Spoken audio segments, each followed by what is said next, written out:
Amerika Birləşmiş Ştatlarının idxal rüsumları yenidən qlobal iqtisadi gündəmi zəbt edib. Fevralın 1-dən Danimarka, Norveç, İsveç, Fransa, Almanya, Birləşmiş Krallıq, Finlandiya və Hollandiyaya 10% tarif tətbiq ediləcək. Birləşmiş Ştatlar prezidenti Donald Trump Truth sosial mediasında bildirib ki, iyunun 1-dən bu tariflər 25%-ə qədər artırılacaq. Bu yaxınlarda Fedi dəstəkləmək üçün bir çox ölkələrin mərkəzi bankları ona dəstək olaraq imzalar topladılar və burada bir neçə Avropa ölkələri daxil idi, amma Almanya daxil deyildi.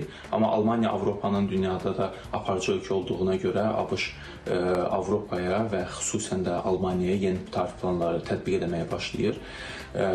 Amma bunun tətbiq olunub olunmayacağı sual altındadır. Çünki böyük bir zərbəsi gözlənilə bilər həm Avropaya, Amerikaya, ələxüsusə avroya və dollara və bundan əlavə olaraq da yuana böyük bir təsir ola bilər ki, dünyanın iqtisadiyyatını çalxalaya bilər.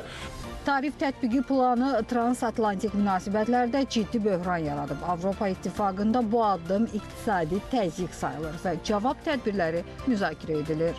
Ən əsası da Fransanın prezidentinin irəli sürdüyü fikrə görə hər hansısa bir ölkə qanunu pozarsa və bu baxımdan qaydaları pozarsa, ora investisiyaların ləğvi üçün qərarlar qəbul olunması nəzərdə tutulur.